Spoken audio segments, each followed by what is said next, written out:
कांवड़ यात्रा बुंदेलखंड कांवड़ यात्रा समिति के द्वारा झांसी में हर वर्ष कांवड़ यात्रा निकाली जाती है। इस कांवड़ यात्रा को 9 वर्ष हो चुके हैं और यह कांवड़ यात्रा निरंतर अपना स्वरूप अपने आप ही बढ़ाती जा रही है। निश्चित रूप से इस जुलाई के अंतिम सप्ताह में ये होने वाली कांवड़ यात्रा है। इसमें कांवड़ यात्रा में हमारे 2 अंतर्राज्यीय कांवड़ यात्रा है। ये मध्य प्रदेश के चलकर उत्तर प्रदेश में संपन्न होती है।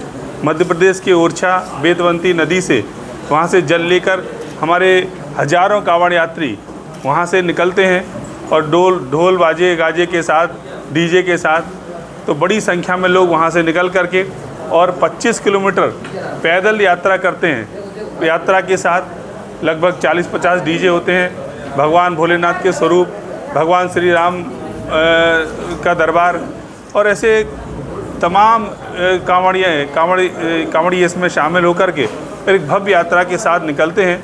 निश्चित रूप से ओरछा का प्रशासन बहुत व्यवस्थित तरीके से उसको निकालने में हमारी सहायता करता है। उसके बाद जब हम झांसी पहुंचते हैं तो झांसी में विशाल महिलाओं का समूह 10,000 से अधिक महिलाएं कलश लेकर इस यात्रा में आगे शामिल होती हैं और ये पूरा झांसी और बल्कि पूरा बुंदेलखंड इस यात्रा के इंतज़ार में रहता है और उस दिन पूरा झांसी भक्तिमय हो जाता है, भोले के नारों से गुंजायमान हो जाता है। और ये यात्रा हमारी फिर यहाँ से निकल के सिद्धेश्वर धाम जो ग्वालियर रोड पर स्थित है वहाँ पर संपन्न होती है। तो ये यात्रा पूरी लगभग 20 से 30 हज़ार लोग इस यात्रा में शामिल होते हैं। पूरा झांसी इस यात्रा को स्वागत में उमड़ता है और सारे लोग इस यात्रा में शामिल होकर के और यात्रा को निश्चित रूप से सफल बनाते हैं। यात्रा जिस प्रकार से भव्य रूप लेती जा रही है, निश्चित रूप से हर व्यक्ति, मैं लोगों से आग्रह करूंगा, झांसी के हर घर से महिलाएं निकलें, हर घर से एक व्यक्ति इस यात्रा में ज़रूर शामिल हो।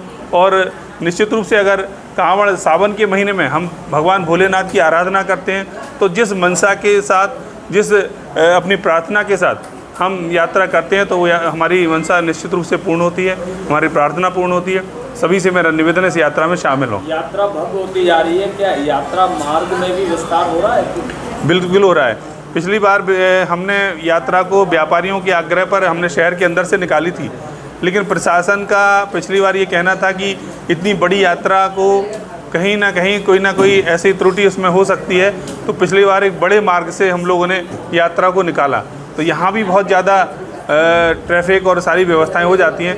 मैं ये कहना चाहता हूँ कि यात्रा के मार्ग में, जैसे प्रशासन ने कहा, यात्रा के मार्ग में जितनी भी दुकानें हैं, जितने घर हैं, तो वो अपने नाम निश्चित रूप से चिन्हित करें, आगे अपना बोर्ड लगाएं या किसी प्रकार से भी प्रशासन से मैं कहूँगा चिन्हित करें, जिससे कांवड़ यात्रा में यात्रियों को और कांवड़ यात्रा को किसी प्रकार से कोई कठिनाई ना हो और लोगों को अगर कोई दिक्कत होती है चिन्हित करने में आसानी हो।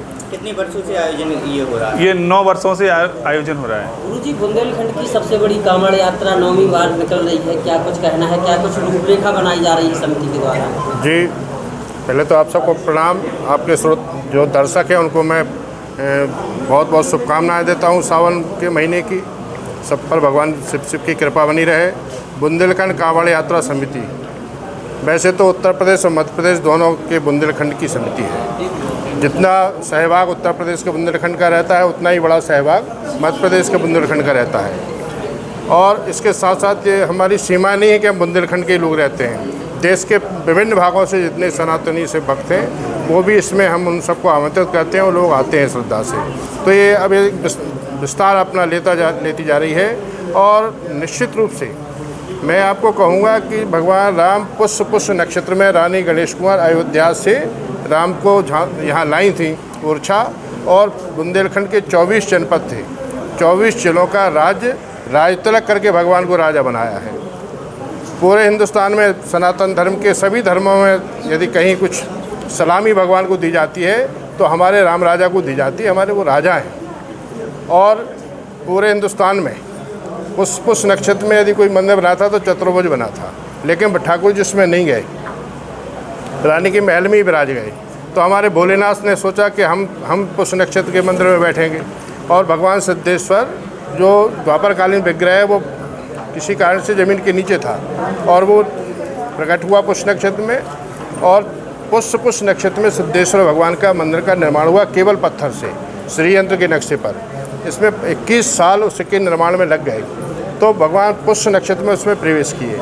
इसलिए इस यात्रा का महत्व और अधिक है सनातनियों के लिए कि पुष्य में विराजमान राम राजा के यहाँ से कलौच वैत्रवती गंगा, कलयुग में गंगा जी वैत्रवती में निवास करेंगी, ऐसा शास्त्र कहते हैं। सबसे पवित्र जल है, तो हम उस पवित्र जल को राम राजा के पुष्य नक्षत्र की नगरी से पुष्य स्थापित भगवान शंकर सिद्धेश्वर भगवान को अर्पित करते हैं। ये बहुत ही ऐतिहासिक, बहुत ही धार्मिक और बहुत ही महत्वपूर्ण बात है।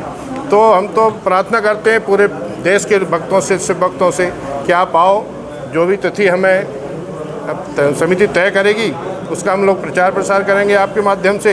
पूरे देश से लोग आएँ, गांव-गांव से आएँ, जितने भी जनपद, इन बुंदेलखंड के 24 जनपदों के जितने भी ग्राम प्रधान हैं, जितने भी जनप्रतिनिधि हैं, किसी भी दल के हैं, किसी भी पार्टी के हैं, कुछ भी हैं, उन सब से हमारा आग्रह रहेगा कि वो सब अपने अपने गांव से ट्रैक्टरों से, वाहनों से, किसी तरह कांवड़ियों को लाएं, ओरछा पहुँचें, वहाँ से साथ कांवड़, एक विशाल कांवड़ यात्रा राम राजा से सिद्धेश्वर मंदिर तक आ जाए।